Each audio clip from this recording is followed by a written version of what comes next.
Welcome everybody today to the HX Leaders Summit. This is our second summit, and we were doing these workshops live with people like Oliver in different locations, and we thought, why don't we take this virtual? We can reach a more global audience.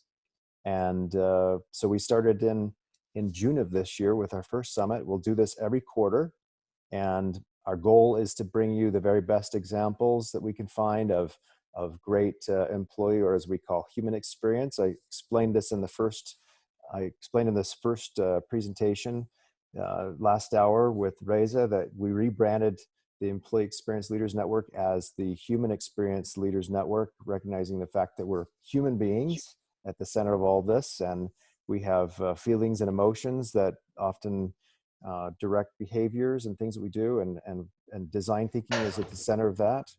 So just want to welcome all of you, and I'll turn the time over now to Oliver. And I will record this session and share it with the participants later. And thank you, Oliver, for being part of this today. We're really excited to, I've heard Oliver's story. I'm excited for the rest of you to hear it. All right, thank you, Elliot, and thank you for having me, and good afternoon, everyone. Yeah, the picture here you see is, it doesn't quite fit with the colors, the magenta in the picture on the right-hand side. And it is part of my personal story, which I'm going to share a little bit later on. And this is a monastery it's somewhere in Germany between Frankfurt and Würzburg. For those of you who are familiar, it's called Münster-Schwarzach. And last year in June, I attended there 4 days with Bodo Jansen and Father Anselm Grün. Father Anselm Grün is the head of this monastery, basically, and Bodo Jansen is CEO and owner of a hotel group in the northern part of Germany called Upstalsbuben. Yeah, difficult to pronounce even in German. Some may know the movie called Die Stille Revolution, the Silent Revolution, only available in German. So that was kind of a turning point for me personally, to use whatever I learned in the past and make it happen for what I'm going to show you in a second. So connecting to what Reza Musavian said, and some of you were part of the previous session, I mean, he talked about how we implemented design thinking in Deutsche Telekom. And at that point in time, I was in the business side. I was part of the systems, the enterprise arm of Deutsche Telekom, serving the top 500 global customers. And in my client portfolio, there were names such as Daimler, VW, BMW, and others. And at that point in time, we trained around 150 design thinking facilitators. Yeah, ran all of them through a 15-day program, which was offered by Reza at that point in time, a couple of years ago. And we did that not because we needed 150 design thinking facilitators.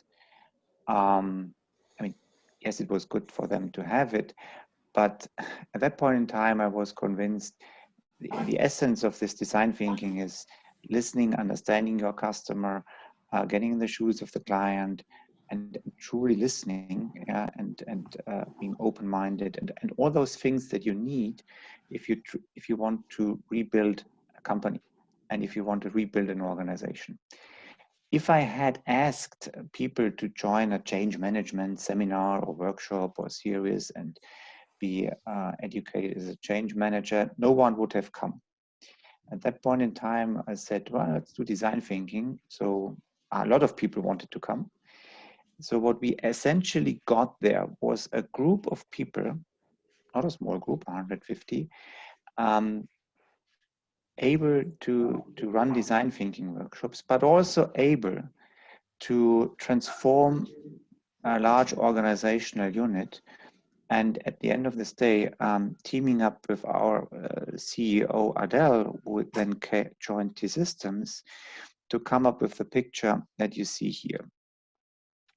And why am I telling this story? Because at the beginning, when we started off this journey, there were 4 of us, 4 people in one subsidiary, in one location for one customer, and we were in crisis mode. So we said we need to do things differently, and we started doing things differently. And one of the elements was having 150. At the end, it was 150. We didn't plan originally with having 150 design thinking facilitators. And the impact we got was huge. And the transformation speed for the entire company to systems, 30,000 employees at that point in time, was huge as well. And what it is it relates very well to this, what Elliot mentioned with employee experience and human experience, and also our customers, our clients are human. So, and this tree that we came up here there's really a logic from bottom to the top. Yes, we need operational excellence. Yes, we need innovation. And of course, we're driven by success and judged by success at the end of the day. But if we don't get the root right, our clients won't be happy. So very simple logic, very difficult to implement in a large corporation. And that was one element, not the only element, that helped us transform the company. Really starting from the employee, starting from the center, from the root, all the way up to the client. And I took this quote from Richard Branson. You may know it. It's so easily said, it's so difficult to do, but it's so true. If you take care of your employees, they will take care of your business. Full stop. And oftentimes, what we see is that we care a lot about numbers, which are essentially a result, rather than about the people creating the results. And that journey for me started in 2015. When I first met Reza and we did some things together, and it got a turning point last year, as I just showed you with the monastery, and now I ended up in HR. I've always been with the client, with business, having a business responsibility into systems, and prior to that, having my own startup. So always in front of the real customer. And now I'm in HR since 1st of July, trying to make happen what I truly believe on a larger scale. And there are positive, extremely positive signs that this will happen. And this is, you don't have to read through this. This is basically a journey. It's not design thinking as such, but it shows how we came up with a revised set of what we call guiding principles, our values basically, and a purpose statement, which hadn't been there prior to January 2019 as such, when Birgit Bode joined our company as CHRO. And what we've done there was basically be involved on that journey. A lot of people, you can see more than 3,000 employees actively in developing our purpose, in developing a revised set of guiding principles, in hundreds of workshops across the globe, from frontline to C-level, across all business units. So really across the board. In order to make sure that everyone is, not everyone, but a lot of people have the chance to speak up, to get involved, to raise their voice, so that we don't have a top-down purpose statement, but rather one that already is being co-created with a large part of the organization across a very integrative, inclusive process. And it shows that this people make it happen hashtag that I just showed you, this root of this tree not only spreads into systems where I come from, but across the entire Deutsche Telekom. And this living culture initiative is ongoing. Yeah, the purpose was communicated in January this year. And so far it has proven valid, and I will come to that in a couple of seconds. We won't stop until everyone is connected. Fits very nicely to a telecommunications company, but goes beyond the pure connectivity. And why am I saying that it worked well? Because then we had at some point in time COVID-19 this year, and out of a sudden everything was new normal. A lot of new, whether it's really normal, you can question it. And what we did then was basically, no, we didn't apply a full design thinking sprint, but to use our agile compass and said, okay, now what needs to be done? Yeah, I mean, first of all, of course, we didn't have any option at all. We were forced to react to that pandemic. Then we said, okay, how do we get the best out of this and the learnings sustained, to increase employee engagement and satisfaction. And in basically in February, March, this pandemic hit us hard in Germany. In May, we had an employee survey, which we do twice a year. And the employee engagement and the employee satisfaction there dramatically increased. One factor was COVID-19 and the way we handled the crisis, but not only. Yeah, and then we saw health quota going up and productivity going up in the midst of a pandemic, and we saw that employer attractiveness and brand identity also went up. And Reza also talked about brand image and recognition previously. So a lot of good elements in the middle of a pandemic, and the question was and is, how can we sustain and the learnings that we got out of it, and how can we mitigate the negative side effects? And we use as an orientation our compass that we developed while we were developing our agile blueprint a couple of years ago, encompassing basically all dimensions of the business. Yeah, but starting with the purpose in the beginning, which was very new, but which was very robust. Yeah, and looking at all things that everyone is now looking at. Where do we work, virtual versus office? How do we work? Which processes and organizations do we need to adapt? Which governance do we need to apply? How do we care for our people? And what kind of leadership do we need? And this is a journey that has not yet finished. And the way we did it, and we'll come to that later on as well, is a lot of employee engagement again, asking employees, asking leaders, what do you need now? And reacting very quickly. And the things we developed weren't perfect, but they were sufficiently well proven to work quickly. And that was the name of the game here, because we needed to react. And that's the thing now we're trying to sustain. Typically, if someone in Deutsche Telekom would have had the idea to test whether we can have, for instance, service centers or call centers in home office, we would probably have done a concept, at least 25 pages long, developing the risks and the benefits and the ifs and so whats. And this would have gone through a lot of management circles, and maybe we would have done a pilot, and probably this would have taken us months, if not years.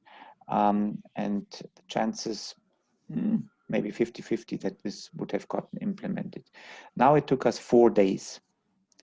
4 days and 16,000 call center agents were in their home office, and Not everything was perfect, but it worked. So we're now trying to keep, as much as possible, this flexibility, this speed, this experimentational character that is Agile is all about. Yeah, always the customer in mind, but then doing experiments, and COVID-19 was a huge experiment, and trying now to keep that experimental character even without COVID-19 being around. And those are the 5 guidelines we came up with to sort of give this a frame, yeah, so it's not completely chaotic, and to say, okay, now we have learned that there is that home office will be and remote working will be more important in the future, and we want to keep the best of both worlds. That offices will change their place from a pure work environment to important places of encounter and identity. No-brainer, digital tools will become more important. We will travel less, of course, and we will have to lead differently, remotely, but also that it's more relevant to have the right results rather than the way to get to the results. Okay, and this is just to confuse you, our tool target picture with IT tools also developed in a co-creative way, and persona-based. As I was talking about the way how we use personas.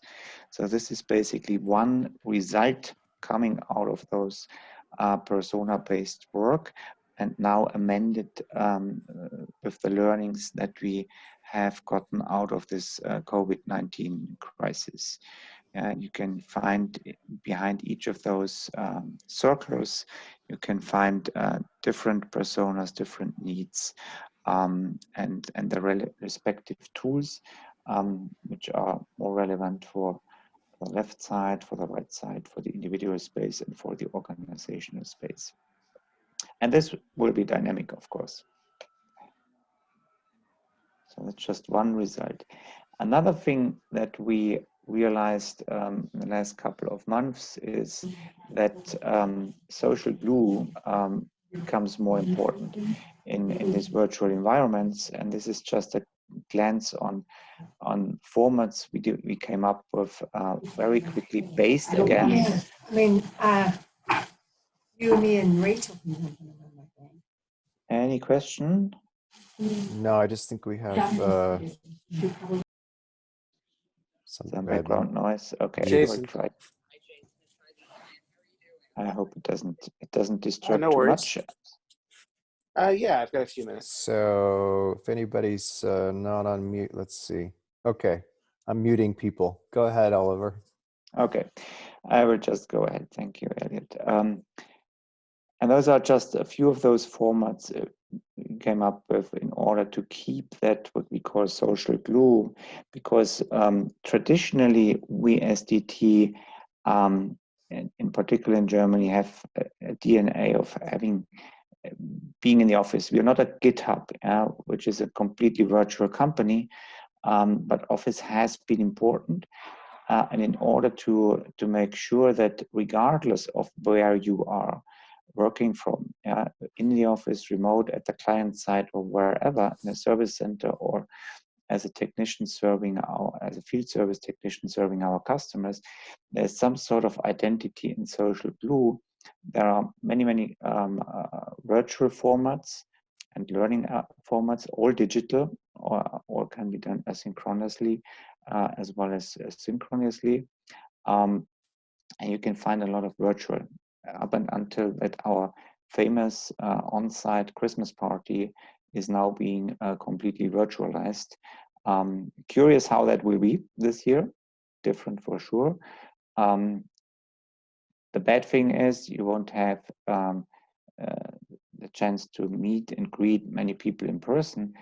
Positive element is many more people can take part, because it's not confined to one location, to our headquarters, but rather available now across all geographies.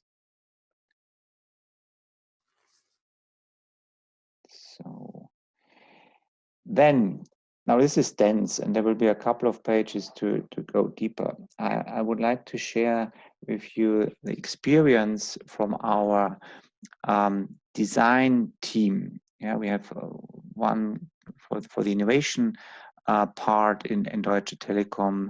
There is a truly cross-geographic, cross-functional, cross-gender, cross-everything team working on design work.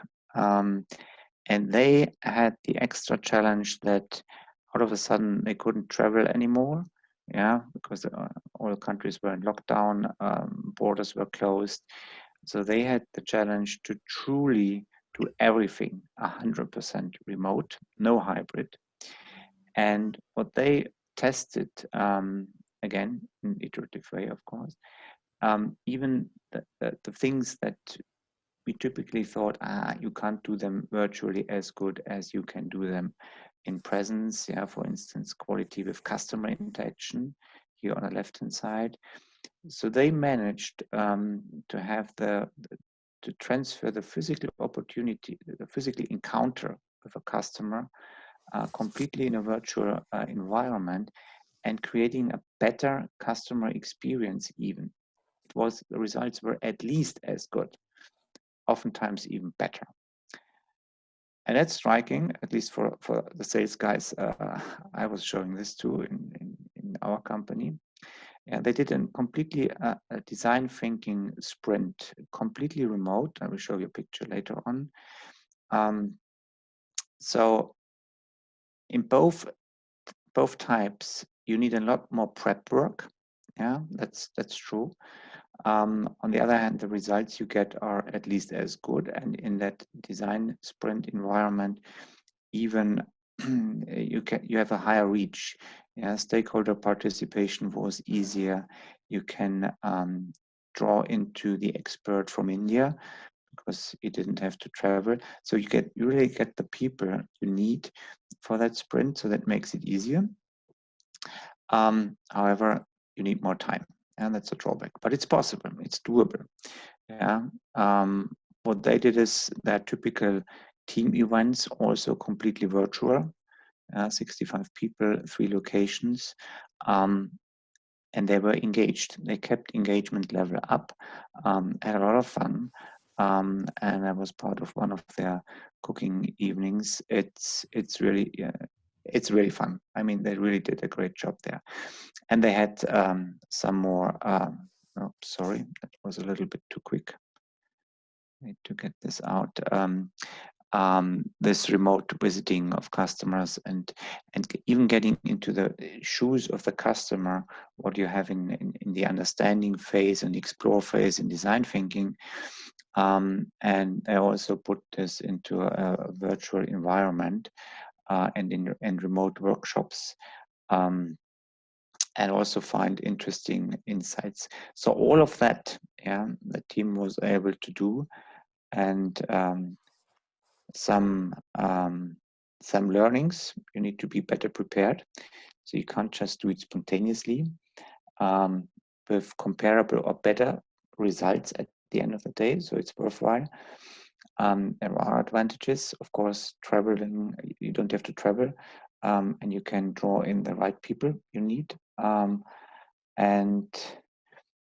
But you need to put in some extra effort to have this lack of physical activities when you sit in front of a screen the entire day. And you can see a snapshot here where they had customers in Zoom, yeah, and working with them. You need a lot of discipline, and you're sitting around. And if you don't plan for any physical activities, you will soon encounter that Zoom fatigue phenomenon that probably you've come across as well. And that's this remote design thinking sprint I was talking about. That was tedious, as far as they told me, because it needed a lot of concentration, needed a lot of discipline. It needed this. It was done. They did it in a Miro board. It needed a lot of proficiency. So the ramp up setup cost in that sense was high, but the results were terrific. Yeah, and no one had to leave. No one could leave their home, but no one had to leave their home. And they truly demonstrated that a lot more things are possible than we previously thought. Oliver, I have a question. May I ask a question about that one? Yes, sure, Elliot. So on the design sprint, if you go back to that one, could you tell us, for some who may not know what a design sprint is or what it does or how it works, maybe just explain a little bit about how it's, Sure. why do you do, what kind of situation do you do a design sprint? Who participates? And what are the main elements? How does it work? Okay, I'm sorry. Sure. That you need to know. Typically, you have each design sprint starts with a challenge, a problem where you don't know the answer, or you want to have maybe a new answer or a more creative answer or an innovative answer. So open. It's an open question. Yeah, the challenge. What's an example of that? Like for this one here. What was your challenge? For this one, it was actually a product-related challenge. I can't, that's a typical way when you run design workshops, to find out about features that customers value most, or that need to be there. But you can also do it, for instance, if you're in organizational transformations. If you ask yourself the question, how can I structure my organization to become more customer-centric, for instance? Okay, that's a challenge. So typically it comes from product design or service design, but you can also apply it to organizational questions, to basically any sort of questions where the answer is not yet predetermined.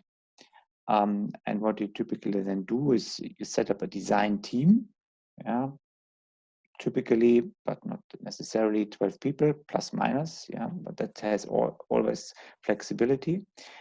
You assemble them in one room, and then there are different formats. You can do it a 1 week design sprint, Monday to Friday, all in one room all the time, except when they go out for interviews, or 2 weeks, with some interruptions, or over several months, when you need to do field research and customer observations. So it's always structured in a sort of a way where you first have this understanding, explore phase, where you try to get into the shoes of your clients, of your customer, to really understand their needs. So the needs understanding.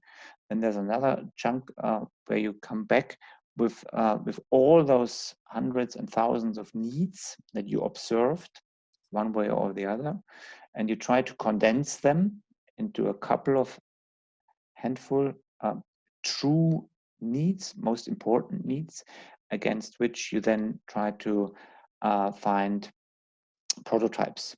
With brainstorming and prototyping and testing, you go out and test them in real life with your clients again, with those prototypes, and then you start iterating and iterating until you have prototypes that the majority of your clients like and say, yep, those business needs or those needs that I raised are now more or less fulfilled. And that the advantage of that process is, if you think of this as a 1 week process or a 2 week process, you have a valid prototype, proven and tested with clients in a very short period of time, which typically you would have taken research and product design, and then you come up with a product and then you launch it in the market, and then you're disappointed that it doesn't fly. So that's the beauty of a design thinking sprint. And that's what they did, basically completely virtual, completely online.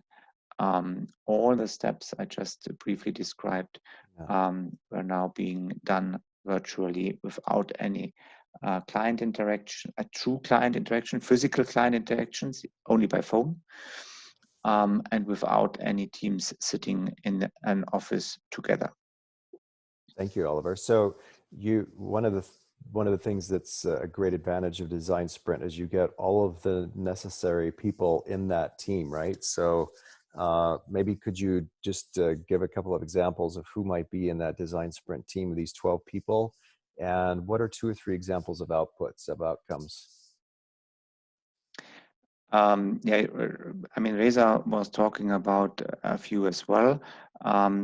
Typically, what you have in product development, for instance, you have a designer, you have users, you may have stakeholders, you may have someone completely new to the environment, completely new to the question, students, elderly people. The more cross-functional, the better. Yeah, because the more perspectives you already have in the design team. They don't have to be experienced, yeah, because at the beginning you always get a sort of a startup into that challenge. And it's not difficult to do that, but it's also not easy because you need to be open-minded. You need to listen, truly listen, and being empathetic in order to get really to the core of the needs of your clients. So, and sometimes you may add in IT competence, sometimes you may add different functional competence, marketing, sales, product design, etc. But it's not key because it's all coming from the customer and their needs, and it doesn't have to be any technical expertise in the team as such upfront. Outcomes can be, as I said, prototypes for organizational design or redesigns. Outputs can be, as Reza said, learning formats, onboarding, yeah, as a product, as an HR product, completely redesigned, coming from the needs of the clients, of the users, which are typically outside entrants, but also the internal participants. Outcomes can be a tool target picture that you just saw, which is then persona based. That's something we work a lot with in design thinking. You personalize the needs that you gathered in so-called personas. You give them a name, you give them a face, you give them an age, you give them certain characteristics, and certain needs. And against those characteristics and needs, you then develop prototypes and products. And so that the tool target picture that I just showed you was an IT tools is basically also one possible outcome of such an exercise. Right, thanks. Do you have, just one more final question on this one, do you have any particular design sprint methodology or framework you like? I know that Jake Knapp wrote a book on sprint. What are some tools that you borrow from this, or framework, I should say? Well, I mean, yes, there are a couple of out there. We actually developed our own design thinking methodology within Deutsche Telekom Group. It's a 7-step process we're following. And as I said, it starts with the understand phase, the explore phase, the design phase, the brainstorming, the test, the prototyping, the testing phase, and then the implement phase. And but it doesn't really matter whether it's 5-step or 7-step, or more or less the same. It's always an iterative process. And I'm not the methodology guy, so I'm probably the least person to ask for methodologies. The key is always, and I think that's inherent to any methodology, 80% of design thinking is attitude. Yeah. Do you have the attitude? Do you really want to truly understand a client? Yeah, it's 80%. It's empathy. Yeah, and being empathetic and open. Yeah, truly open to the needs of someone else, rather than what you believe might be the right thing to do. No, it's not about me. It's not about the design team. It's only 100% about the user. So and it's 100% listening. So it's being empathetic, being open-minded, having the right attitude, having this attitude, yeah, and listening to your client. That's the core of a good design team, of a good design sprint, regardless of the methodology. Perfect. Thank you so much. Couldn't agree more. Yeah. So that was the hard part. The nice part was this. Yeah, and it's also, I mean, in the intro, it was called working from home. Yeah, okay, this is how teams nowadays work from home and how do they socialize from home. We have those in the middle. You can buy within from our catering company. You can purchase these pre-packed boxes. Yeah, and you have, in this case, you have potatoes, onions, and sometimes steak, sometimes vegetarian, whatever you want. Yeah, different types, and you buy them for your team. You send them out. You may add a bottle of wine, and off you go for a common cooking evening. Because everyone basically has their own dish, or you can vary, and you can share it over Zoom. You can have your kids with you, and then you can chit chat over dinner or over lunch, whatever you prefer. And you can also do this with coffee and so on. And this is important because we don't see each other that often unless over the screen. And there you can get some sort of emotional attention and fun and sort of belonging and identity. Coming back to another element that is currently extremely important to us, also persona-based. We just picked 4 personas, and that's a different design challenge, if you'd like. Yeah, because we believe that for certain areas and certain functions, yeah, it's important to be in the office. Yeah, to be creative in a room. And I know that team that I was just talking about, that mastered it perfectly. Yeah, but they are particular, they are outstanding in the way they are running the operations, the team, and everything else. Now, for many people in strategy, in M&A, in some innovation areas, it's extremely important to meet and be in the office. So in times like this, we just can't force people into the office. So the question we were asking ourselves is, and asking our employees and asking also other companies is, now what pulls people back into the office once the pandemic is over? What are the drivers that people want to go to the office rather than have to go to the office? And just those 4 personas that we came up with, 2 leaders, 2 experts. And you can read the key messages like Maggie. Yeah, he just needs a quiet room. She believes that onboarding new people is critical, and performance management for her is just critically to have it face to face. She doesn't want to do it virtually. And Peter, as a product innovation expert, he just is sick of working from his bedroom, and wants to have a cantina and misses the personal interaction. And so there are different needs, from different types of employees, and this has nothing to do with functions, but with needs from employees. And there we designed some of the formats that I showed you earlier, based on those interviews and based on those needs. For instance, Carol and stands for the people who want to feel safe in the office. That it's safe to work in any of our Deutsche Telekom offices. So what we did is, and of course we have a hygiene concept, but we also started what we call a Corona chat with one professor, an expert on hygiene, who also did our concept. Which is now run bi-weekly. And last week we had around 3,500 participants in that half-an-hour chat, in which employees were able to ask any type of question and about hygiene, about the virus, about safety, and in order to create that feeling, yeah, it's safe to work in the office, and also safe to work, maybe to come to the office, or which environments create that safety.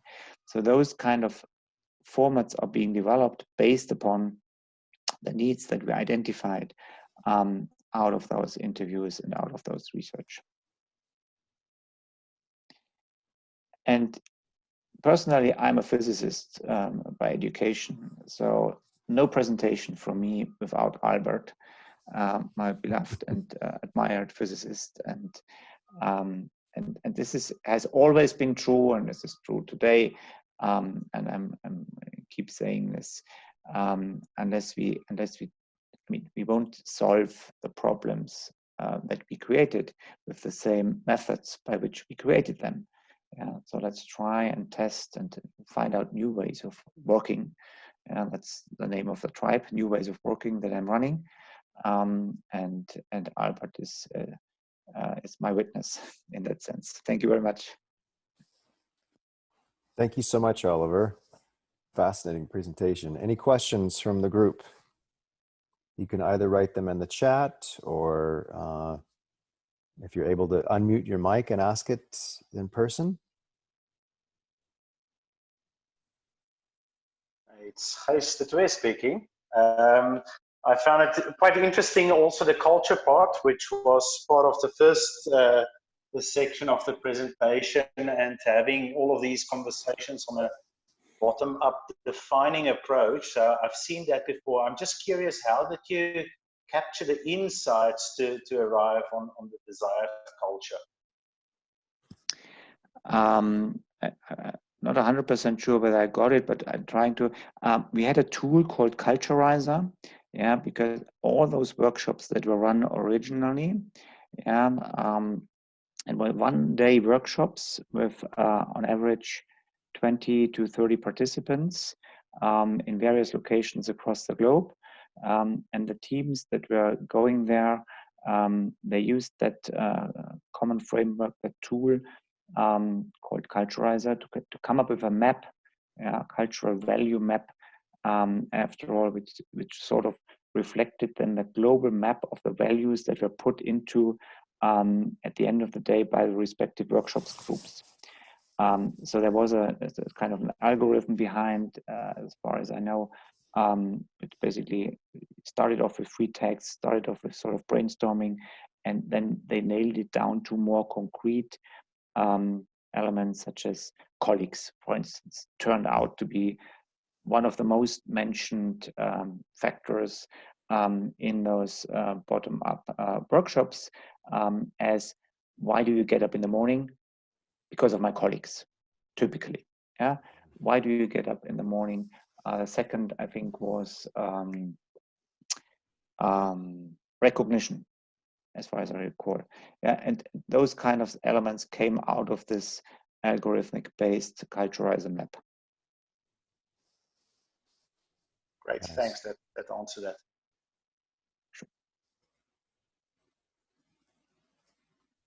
So Andre Janowski asks, how many people took part in the design sprint, and how was the time structured? Was it 10 half days, for example? I believe you said 12 people. In that virtual design sprint? Yes. In the virtual design sprint, it was 12 people, and they ran it for 2 weeks. Mm-hmm. But they made frequent pauses, because, as I said, it was from morning to evening, it was Zoom. So you need to factor in a lot of breaks in between, but the entire design sprint was for 2 weeks, all days, with respective breaks in between. Okay, thank you. Other questions?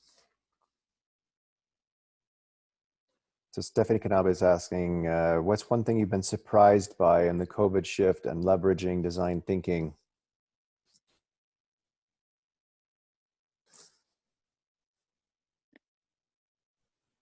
What was something you didn't expect? But I mean, personally, at the beginning, I underestimated this pandemic. Yeah, now I should know better. I'm a physicist. I know exponential growth curves, and still I failed miserably because I didn't think it would be that hard. So that was a personal thing. I've been caught in surprise. Second thing was then, I mean, once we had this in full-fledged going across Germany, this virus, we saw an increase in our health rate and a significant increase. And it's not just us. Yeah, this is was quite a common phenomenon of many larger companies we were talking to, and that still prevails. Yeah, and that's intriguing. I mean, you have a pandemic out there, you have a virus out there, but people are healthier than a year ago. Yeah. And that's quite intriguing. And now, of course, you ask yourself, why is that? Yeah, and it's not quite design thinking to unveil that, but it's sort of, it gives at least indications by asking employees. I mean, it's you don't call sick because you are at home anyway. Yeah, where usually in the past you said, oh, I don't feel that well, and maybe I have to kids maybe at home, and whatever the reasons may have been. Today you are at home anyway. Yeah, and you are always able, often more often than in the past, feel able to work at least a couple of hours and make a break in between maybe. So all those factors apparently helped to lower the number of people calling in sick. Yeah. Thank you. Maybe a different twist one question I had thinking about Stephanie's question is, in your use or application of design thinking, what surprised you about what you were able to learn or do? Or discover, understand? I mean, one of the things that struck me most was in a couple of times we did transformational design sprints for our board of management, and we had a tough time at that point in time due to some transformational and restructuring efforts. So we did some design sprints for our board. And the question were, for instance, how can we overcome silos in the company? Another question was, how can we reduce the administrative burden of employees? A third one was, how can we become more customer centric? Okay, customer centricity on one hand, lower administrative burden on the other hand, and less silos on the third question.